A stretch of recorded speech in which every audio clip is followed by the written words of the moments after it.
ভোটের মুখে হরিণঘাটার তৃণমূল কাউন্সিলর গ্রেপ্তার, ভোরে বাড়িতে পুলিশি অভিযান এবং তারপরেই তাকে গ্রেপ্তার করা হয়। আরো বিস্তারিত জানতে আমাদের প্রতিনিধি সুজিত মণ্ডল আমাদের সঙ্গে রয়েছেন।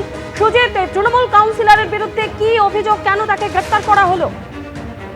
একদমই দেখো স্বর্ণালী, নির্বাচন কমিশনের অভিযোগের ভিত্তিতে তৃণমূল কাউন্সিলরকে গ্রেপ্তার করা হয়েছে এবং এই নিয়ে রীতিমতো উত্তেজনা ছড়িয়েছে। যেটা জানা গিয়েছে, নির্বাচন কমিশনের অভিযোগের ভিত্তিতে নদিয়ার হরিণঘাটা পৌরসভার 17 নম্বর ওয়ার্ডের তৃণমূল কংগ্রেসের যে কাউন্সিলর, নাম রাজীব কুমার দালাল, তিনি কিন্তু হরিণঘাটা পৌরসভার প্রাক্তন চেয়ারম্যানও ছিলেন।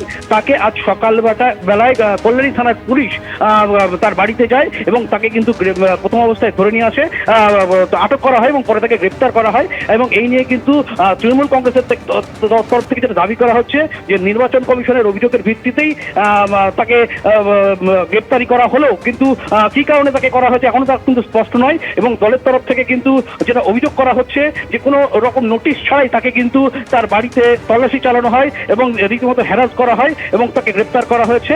তবুও প্রকৃত কি কারণে নির্বাচন কমিশনের তরফ থেকে অভিযোগ আনা হয়েছে এখনো পর্যন্ত স্পষ্ট নয়। তবে এই গ্রেপ্তারি ঘিরে রীতিমতো চাঞ্চল্য ছড়িয়েছে। তবে তার বিরুদ্ধে তাকে আজকে কল্যাণী মহকুমা আদালতে তোলা হয়েছিল এবং 3 দিনের জেল হেফাজতের নির্দেশ দিয়েছে বিচারক। স্বর্ণালী, ধন্যবাদ। মহিলা সংরক্ষণ সহ 3 বিল নিয়ে লোকসভায় আর কিছুক্ষণের মধ্যেই ভোটাভুটি শুরু হবে এবং সেই ভোটাভুটির জন্য ইতিমধ্যেই তৃণমূলের 21 জন সাংসদ লোকসভায় পৌঁছে গিয়েছে।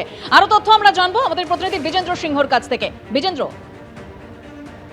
দেখো, যে 3টি বিল গতকাল পেশ করা হয়েছিল সরকারের তরফ থেকে, তার ডিবেট এখনো চলছে। কিছুক্ষণের মধ্যে অমিত শাহ তার জবাব দেবেন এবং তারপরে ভোটাভুটি হবে। যেহেতু 3টে বিলের মধ্যে একটা সংবিধান সংশোধনী বিল রয়েছে, সেটাকে পাস করানোর জন্য 2/3 মেজরিটি লাগবে সরকারের কাছে। সেই নম্বর সরকারের কাছে এই মুহূর্তে নেই। গতকাল প্রধানমন্ত্রী তার ভাষণে আপিল করেছিলেন বিরোধীদের কাছে কি আপনারা এই বিলগুলোকে সমর্থন করুন। তিনি কোনো ক্রেডিট নেবেন না, ব্ল্যাঙ্ক চেক দিচ্ছেন কি বিরোধীরাও এর শ্রেয় পাবে এবং তিনি বিজ্ঞাপন দিয়ে বলবেন কি বিরোধীরা এটাকে সমর্থন করেছিল। এবং তারপরেও আজকে সকাল থেকে দেখা যাচ্ছে একদিকে রাহুল গান্ধী যখন বক্তব্য রেখেছেন, তিনি বলছেন যে ডিলিমিটেশন এই জন্য আনা হয়েছে কি আগামী লোকসভা যেন বিজেপি জিততে পারে, সেটার জন্য করা হচ্ছে। অখিলেশ যাদবরাও একই অবস্থান নিয়েছেন কি ওবিসিকে এখানে সংরক্ষণ দিতে হবে এবং যেভাবে আসামে এবং জম্মু কাশ্মীরে ডিলিমিটেশন করা হয়েছিল বিধানসভাগুলোর জন্য, এখন পুরো লোকসভাকেই সিটগুলো এভাবে করে দেবে বিজেপি, যেখানে তারা জয়ী হবে আগামী লোকসভায়। এই উদ্দেশ্য রয়েছে, তাই এটার বিরোধিতা তারা করছেন। ডিএমকে ইতিমধ্যে চ্যালেঞ্জ জানিয়ে দিচ্ছেন তাকে তারা এটা বিরোধিতা করবেন। সেক্ষেত্রে যদি এই দলগুলো বিরোধিতা করে তাহলে সরকারের পক্ষে সম্ভব নয় এই মুহূর্তে এই বিলকে, বিশেষ করে যেটা সংবিধান সংশোধনী বিল রয়েছে সেটাকে পাস করানোর। এখন আলোচনা চলছে, সরকারের তরফ থেকে এখনো আপিল করা হচ্ছে বিরোধীদের কাছে কি যেন তারা সমর্থন করেন। কিন্তু যা পরিস্থিতি আমরা এই মুহূর্তে দেখতে পাচ্ছি দেবস্মিতা, সরকারের পক্ষে এই বিলকে পাস করানো সম্ভব নয় যদি বিরোধীরা সমর্থন না করে। এখন দেখতে হবে অমিত শাহর জবাবের পর কি অবস্থান নিচ্ছেন বিরোধীরা। কিন্তু টিএমসি তরফ থেকে 21 জন সাংসদ ইতিমধ্যে পৌঁছে গেছেন। বিশেষ করে ইলেকশন চলছে এখন, তাদের আশা নিয়ে একটা অনিশ্চয়তা ছিল, ক্যাম্পেইন সেখানে চলছে পশ্চিমবঙ্গে, কিন্তু তাদের 21 জন সাংসদ এই মুহূর্তে পৌঁছে গেছেন লোকসভায়। ডিএমকে 22 জন সাংসদ সবাই এই মুহূর্তে উপস্থিত রয়েছেন। সমাজবাদী পার্টির 37 জন এমপি সবাই এই মুহূর্তে উপস্থিত রয়েছে, তারা বিরুদ্ধে ভোট দেবে। কংগ্রেসের প্রায় সব এমপি এই মুহূর্তে লোকসভায় রয়েছেন।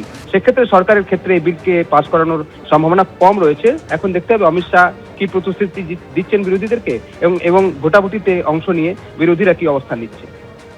ধন্যবাদ বিজেন্দ্র। এবিপি আনন্দ, এগিয়ে থাকে, এগিয়ে রাখে।